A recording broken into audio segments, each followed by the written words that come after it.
Hey, what's going on, everybody? Before we start our show, Brother Hush, I'm going to cede the floor to the national president of Mu Beta Phi Military Fraternity Incorporated, Royal Brother Freeway. The floor is yours, sir.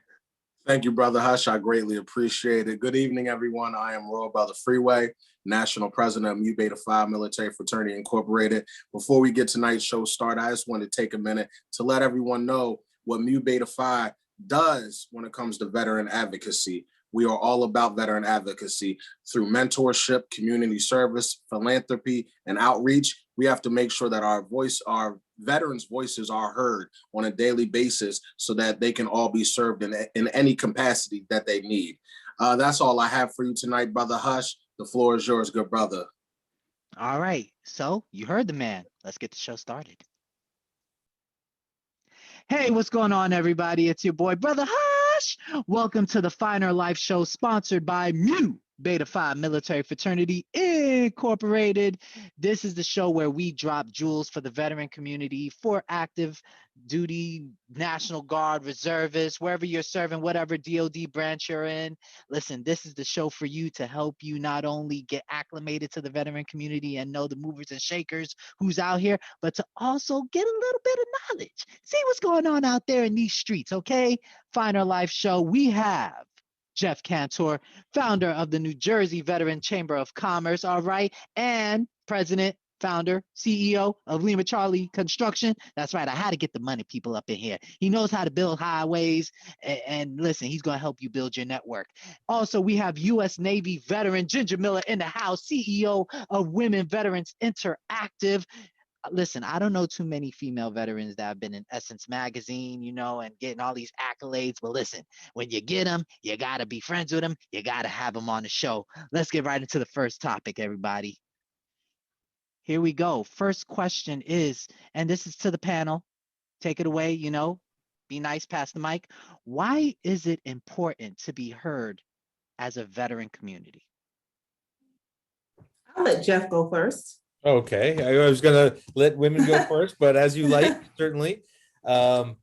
So why is it important to be an advocate for veterans? So, if you think about it, veterans have a very difficult time transitioning from military life into civilian life. There's a lot of bumps in the road, and civilian life is atypical from what military life is like. So a lot of veterans, including myself, had a very difficult time taking off the uniform, putting on the shirt and tie and jacket, and going back to a civilian job. And it's not always easy. So there needs to be support mechanisms out there to try and help a veteran get back to him or herself and find a path forward for what they truly want to do. And here's a typical problem.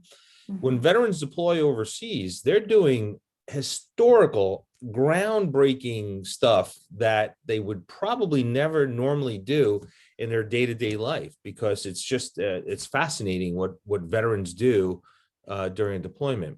And then when you come back, you kind of feel like, wow, I did all this amazing stuff when I was there overseas, and now I'm kind of back to the day-to-day grind. There's got to be something better. And then couple that with some PTSD, with maybe some TBI and some other issues. And now you lost your path, you lost your way forward. And to be a veteran advocate is really about finding the resources to support those veterans that need to get back on the path. I agree with what Jeff said. And, the importance of having a veteran's voice heard is like, we are the veterans. You have a lot of folks out here who want to speak on behalf of veterans. I get that a lot in my field. And, I hope this is candidly speaking, because that's who I am. But it kind of bothers me when it doesn't bother me, but I think as women veterans, and I'm going to speak specifically in my lane, we're more than capable of speaking up for ourselves. Just like Jeff mentioned, you do all of these great things in the military, right? You could speak for your troops, you could speak for your unit, you could speak for your battalion. But then when you get out, it's like, oh, you become a damsel in distress and you no longer can speak for yourself. Well, I beg to differ, because the veteran's voice is the authentic voice. We're the ones that serve. We're the ones that's having the issues transitioning out of the military. So our authentic voices need to be heard. And I think that's at every level of government. But I take issue with women in particular who, and it is, I'm speaking from experience, and if I step on some toes, and sometimes, the truth helps, we're gonna set some folks free, but I take issue with women who start women veteran nonprofits for women veterans, right? And then you go and you fill your board up with women veterans. And then when things don't work out, you've already capitalized and monetized, and then you go away. So you stick in it for a minute because, you feel passionate about it, but are you rooted in it? Because that's time, effort, and dollars and resources that you're taking away from a woman veteran-owned nonprofit organization that's going to be here for the long haul. And I've seen a couple of companies over the years, they start the nonprofits, nobody's out here doing this for women veterans, but we're out here, but you want to overshadow us, and then you go away. But it goes back to your point, Brother Hush, that the veteran's voice is so important for our authentic voices to be heard and not overshadowed by those of us that mean well, but who have not served. Especially when it comes down to dollars and cents and the resources and things of that nature. And I know we're going to get into that in a moment as well. So this is the perfect segue, because I have to ask you this question, because Jeff, you brought up one population, Ginger, you brought up a totally different population. And I always like to tell people, veterans, we come in all shapes, sizes, colors, ethnicities, diverse backgrounds, median incomes, demographics. It's so diverse. Let's start at the beginning. When you are a veteran, when you receive that designation, what are some of the things that veterans have to think about in order to have their voice heard and finding the right path, finding the right group for them? Well, I'll go first this time, Jeff. You was gonna let me go first the last time. Absolutely. Finding your tribe after getting out of the military is important. And I'm just going to speak to women veterans again, and don't steal Jeff's thunder, but it's very important for women veterans to have dominant nonprofit organizations that support women veterans only, because a lot of women have been raped in the military. They suffer from military sexual trauma. They don't feel comfortable going to the bigger VSOs. And I don't fault like the American Legion, DAV, because I think they do a great job at what they're doing, but it's been male dominated for so many years. And sometimes it's hard to really make that shift to now invite everybody. And if you're used to doing one thing one way and it works for you, it's really hard for folks to say, oh, well, women veterans, they really do deserve their own program. Well, this is one of the reasons why women veterans are still, after 12 years, the fastest growing segment of the homeless population. This is why women veterans have higher numbers of unemployment, underemployment. Women veterans are going less to the VA than our male counterparts, because we don't have that one thing that we can connect to kind of grab onto and make that soft landing when we get out the military. And that's why at Women Veterans Interactive, over the last 10 years, and it's been 10 years, a long 10 years, but we've made great progress, we focus on building community. We focused on building programs that are specifically for women veterans. Corporations had to buy into us. We didn't say, oh, we're going to fill this grant out and go with what you want, because that's not working for us. So it goes back to, finding your tribe, making a tribe, right? We had to make the tribe against all odds so women veterans could find the tribe, right? And now corporations are starting to say, oh, well, I think she's onto something. Oh, this is working because the women are attracted to it. So, it goes back to your first thought, Brother Kush, with the authentic voice. Women veterans are looking for that authentic voice that they can connect to and feel comfortable enough with to say, I need help, I'm homeless, I'm depressed. They're not going to go to the American Legion or DAV with that. They're just not. They're going to go there if they need to get their claims done. And now we partner with the Department of Veterans Affairs to have an annual claims clinic at WVI, Women Veterans Interactive, which is very successful. But it's been an uphill battle to build this community because people feel that a veteran is a veteran and women veterans don't need our own voices, but we're suffering. So. Yeah, I just want to add to that, actually, because Ginger's spot on, because if I always say you have to walk a mile in someone's shoes before you can pass any judgment or understand what they're going through. And if you look at the New Jersey marketplace for women veterans, they have their own set of issues, right? If you look at the VA system in New Jersey, there's not one mammography suite anywhere in our Correct. VA system. They could walk through the main doors of East Orange VA and get cat calls from some of the other veterans that are there, which is completely inappropriate. And yet, most people, they'll walk through and they don't even realize this because they're not walking in their shoes. So to Ginger's point, you have to have a voice to be heard, because women veterans have select issues, whether it's MST or PTSD, and dealing with some of the issues that they faced along the way. So that's really so true. From my perspective, I had a very good job when I came back from my third deployment overseas, combat deployment. And when I came back, I just didn't fit in. It just didn't seem right. I was doing the job for like 12, 13 years, and it just didn't seem right when I came back. I wasn't in a comfortable place.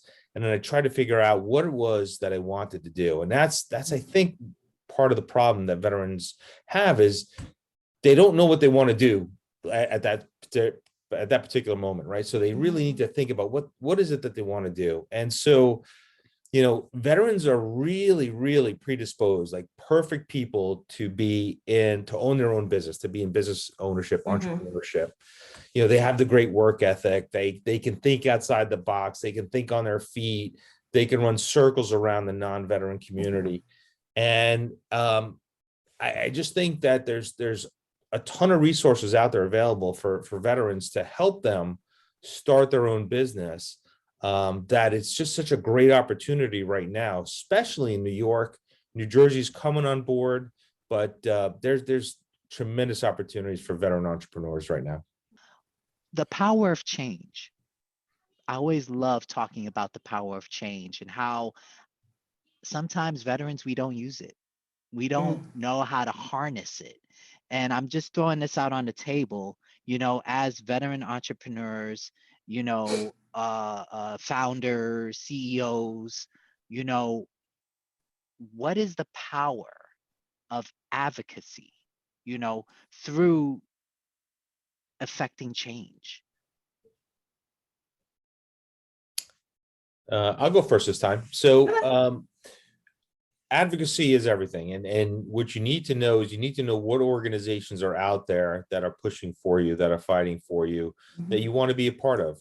If you want to be in a certain type of industry, there are industry advocacy groups out there. If you want to be a veteran entrepreneur, I'll give you a perfect example. The New Jersey State Veterans Chamber of Commerce is out there fighting every single day to get the 3% set aside for disabled veteran-owned businesses enacted and followed by each state agency. New York has a 6% goal for disabled veteran-owned businesses. So there's tremendous financial opportunity there. An organization like the New Jersey State Veterans Chamber of Commerce also works with lawmakers to try and establish new legislation that will actually help veterans exceed their goals and expectations and actually be more competitive in the marketplace. One specific, for instance, S1866 A4042 is a disabled veteran price preference goal of 10%, which means that a veteran, if they're bidding on a certain job and all things being equal, the veteran will get a 10% price preference on their proposal. So stuff like that will allow the veteran to compete in the open bid process, where historically they haven't been because they've been disadvantaged before. So organizations like the Veterans Chamber is out there trying to get those bills passed, signed into law, and advocating on behalf of veterans. And I agree. And also, I'm not going to steal Jeff's thunder, but I just want to add that as veterans, we have to really be our own advocates first. Because if we don't believe that we can do it, nobody else can pump you up, nobody else can make you do it. But, we have to really dig deep within ourselves and use all of the things that we learned in the military to make it from point A to point B all the way to Z. Because I had to become my own advocate. There was no one advocating for me the way that I wanted them to. And it goes back Brother Kush, your first point of having that veteran's voice. I mean, it ties into everything that we do as a veteran. I didn't consider myself an entrepreneur for a very long time, but I'm an entrepreneur who started a nonprofit organization, and it was a little bit harder because when you look at the nonprofit military community, there's not a lot of women veterans at the helm. There's not a lot of Black women veterans at the helm. So, I mean, I was like, where do I go? Who do I talk to? So I just looked at what everybody else was doing and looked at the gaps with my own population and continue to charge hard and network, as much as I could. But none of this would have been possible if I didn't believe in myself. And I think that's the great thing about entrepreneurs, those of us who are successful, you got to believe in yourself, because everybody is not going to believe in you at the very beginning. They just don't. Definitely, I feel that veterans, they get a little scared when you say business owners, because sometimes if you're not in that executive role as a veteran, maybe an officer or senior non-commissioned officer, you're a little apprehensive, So speak to the power of veteran business owners and VSOs and the power that they have to become advocates to legislators. Would you like to go first, Ginger? Sure, I'll go first to that. And there is power within that. I know for like with Women Veterans Interactive, as the CEO, I speak for my members. We are a membership-based nonprofit organization. So not only do we have paid membership, we have, folks who are in our network. But, when I do get the opportunity to speak, before Congress, I'm speaking on behalf of not just my organizations, but women veterans as a whole. But as the CEO of Women Veterans Interactive, I have to be mindful, right, of how I act, how I look, how I walk, how I talk, because I am representing some of what I like to say is the baddest women on the planet. So for women veterans, and I think in particular, when it comes to, testifying on Congress, I think Congress needs to do a better job with opening up their realms to women veteran VSOs. Like, I consider us to be a VSO. We do the whole gambit, right? And recently I had an issue, and I'm talking candid here. Recently I had an issue because they had their joint session for this legislative period, and they said, oh, we invited new VSOs to join the six. Well, you had a minority veteran organization, you had the National Coalition for Homeless Veterans, and I believe it was it was a Black veteran, I can't remember the name, and I don't want to mess them up. And then it was tribal. So I said, well, wait a minute. And I was hot. I said, where are the women veterans organizations? Oh, well, we kind of fixed it. They said, we didn't know you felt that way, but this particular group, they're minority veterans, right? But they don't speak solely for women veterans. Like, they speak for minority veterans, and it goes to, and there's nothing wrong with that. It's great. LGBTQ, anything other than Caucasian, right, is that group. But that's not an authentic women veterans voice. And what I explained to them was, listen, they're not speaking for me and my members, right? Just because they're at the table, it doesn't mean you not include a WVI. So in essence, you have to be more inclusive.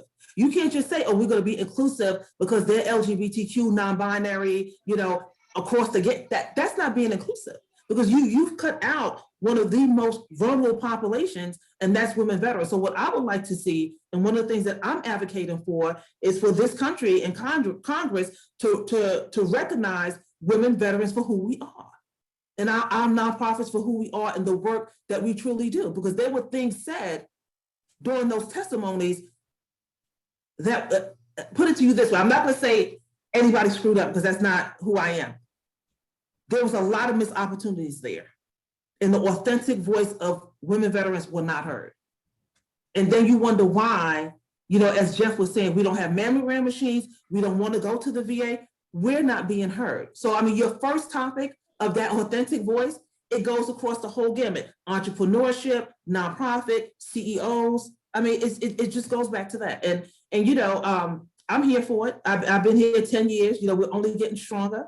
We get ready to launch the foundation. So I just pray that this country really turns the curve with and for women veterans. Yeah, great points there. Brother Hush, you brought up a very good point before. Like NCOs might be a little bit more concerned about going into, entrepreneurship than officers. But, I will tell you from my personal experience, it really doesn't matter your rank in the military and how you perform as an entrepreneur. It's really amazing. Like I know a company in New Jersey, based out of New Jersey.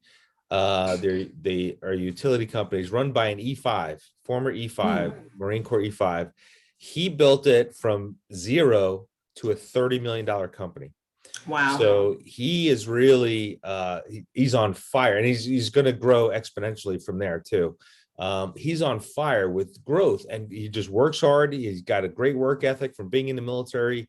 And I know senior officers that are struggling as entrepreneurs that don't know who to talk to or where to turn to. So it really doesn't matter what your rank was in the military. True. Entrepreneurship is another set of skills that goes well with military training. But I'll tell you what, if you work hard and you meet and get to know the right people, you'll be on a very good trajectory. Thank you all so much for joining me. This is Brother Hush. Thank you so much for Ginger Miller, U.S. Navy veteran, CEO of Women Veterans Interactive, Jeff Cantor, U.S. Army veteran. Listen, Lima Charlie Construction, founder of the New Jersey Veterans Chamber of Commerce. Listen, everybody, I'm gonna tell them to plug it, and I'm gonna write it down on the bottom. Ginger, you go first. Website, where do people find you? Where do they log on just to look you up?